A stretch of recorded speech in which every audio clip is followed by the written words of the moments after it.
Bom dia, meus irmãos. Bom dia.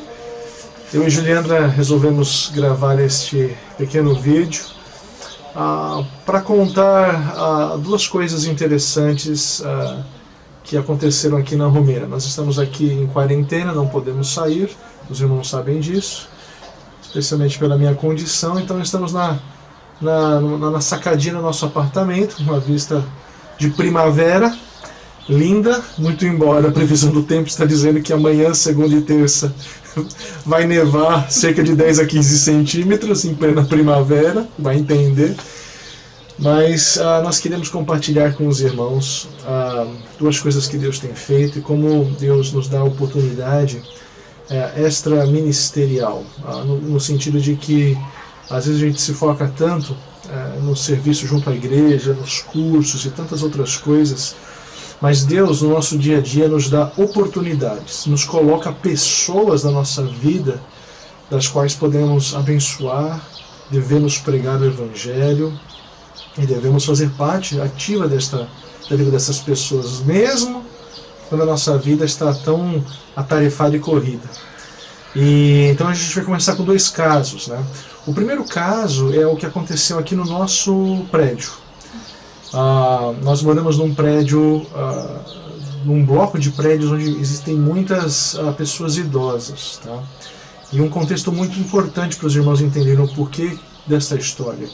A maioria das pessoas aqui estão extremamente religiosas. São religiosas dentro da sua fé da ortodoxia, né? E são pessoas que, mesmo não concordando com vários aspectos, não conseguem deixar de fazer aí os seus ritos dentro da igreja, fora da igreja, conforme o entendimento ortodoxo. E para essas pessoas, né, nós, crentes evangélicos, batistas, Casa dos Irmãos, presbiterianos, não importa qual o segmento, nós somos mal vistos, né, porque infelizmente muitos dos preotes, muitos dos padres ortodoxos nos enquadram como seita, pessoas que vão te desviar da fé, pessoas que não querem o seu bem, na realidade querem te afastar do convívio com Jesus, né? E então nós somos conhecidos aqui como Pocaitse. Pocaitse nada mais é do que arrependidos, pessoas arrependidas, né? Mas não num bom termo da coisa. Eles veem isso de uma maneira pejorativa. Lá vai o arrependido ali passando, olha lá, que absurdo, né? É mais ou menos o que a gente fala no Brasil, é o crentão ou o crentinho. Não é uma coisa boa, é um termo que não é bem visto. Exato, e para as pessoas que são religiosos, a nossa presença ela se dá de uma maneira muitas vezes ofensiva e até de perigo.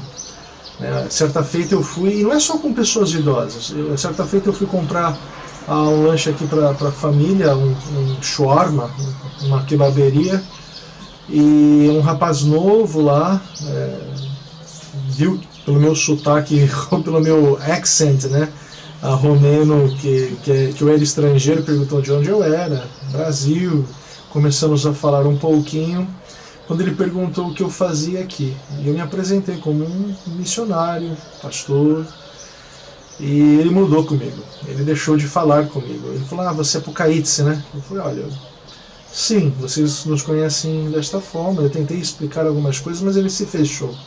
É um rapaz extremamente ativo na igreja ortodoxa, é uma pessoa extremamente religioso.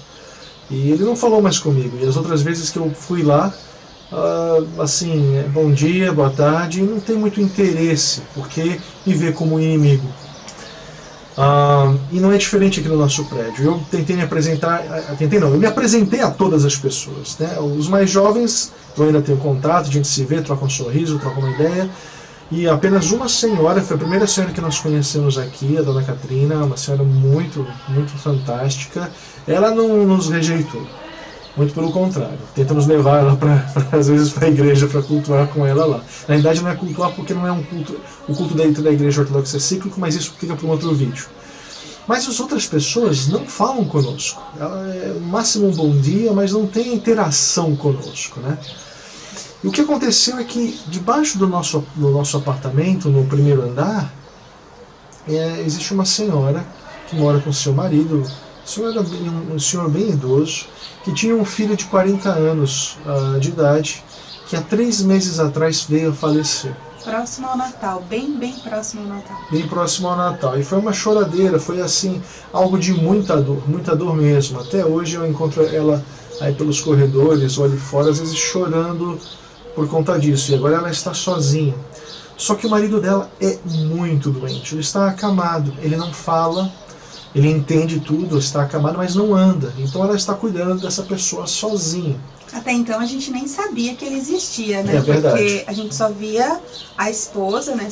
Somente ela, mas ela contou o que aconteceu com o filho, mas a gente nem sabia da existência dele. Até então a gente nem conhecia ele. Que nós queremos orar por ela, mas ela, não, tá bom. Uhum. Não quer a oração de um Pucaíce, não é? Só que, dias atrás, semanas atrás, né? Uhum. Três semanas. Umas 3 semanas atrás. Foi o último domingo que nós fomos à igreja. Antes da quarentena. Uhum. Estamos voltando da igreja, depois de um dia de culto. O que aconteceu foi que nós encontramos a irmã Catrina, começamos a conversar com ela. As nossas conversas sempre são mais longas com ela, graças a Deus, a gente tem acesso a ela, mas nisso, essa senhora, o nome dela é Maria, e o marido dela chama Joan, seria João, né?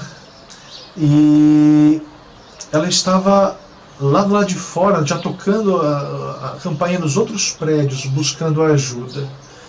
Essa senhora, o marido dela caiu da cama, estava lá já há um bom tempo, caidinho no chão, sem poder se levantar. Uhum.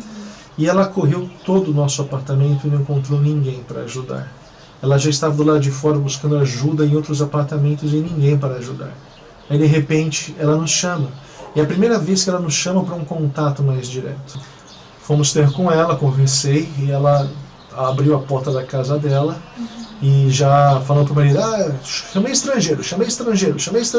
Eles são muito desconfiados com estrangeiros.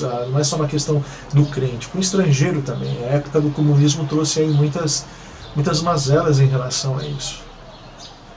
Então, eu conversei com ele, fui saber onde é que estavam as dores, né? Tentei ver com ela para eu poder suspender e colocá-lo na cama novamente.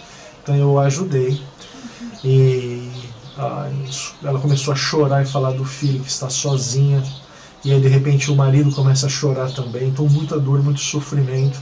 Tentamos ali confortar de alguma forma, nos oferecemos ali para ajudá-la. Eu falei, olha, a qualquer momento, seja dia, seja noite, seja madrugada, a senhora pode nos chamar, a senhora pode tocar a campainha, a gente vai ajudar, né? Ele que está orando ainda por ela, etc. O interessante é que no mesmo dia os nossos filhos foram ao parque à tarde antes do culto à noite e retornaram, e ela os encontrou e pela primeira vez dirigiu a palavra a eles com um carinho diferente. Interessante como Deus, em meio ao sofrimento, em meio às mazelas da vida dessa senhora, nos proporcionou um momento de nos apresentarmos melhor, de mostrarmos para ela que nós, muito pelo contrário que talvez pensa, não estamos aqui para causar mal, mas estamos aqui para amá-los de maneira intensa, me colocando à disposição 24 horas por dia para ajudá-lo, né? E tentar fazer agora essa conexão, e dentro das oportunidades que Deus nos dará, entre o amor de Cristo e o motivo de estarmos aqui.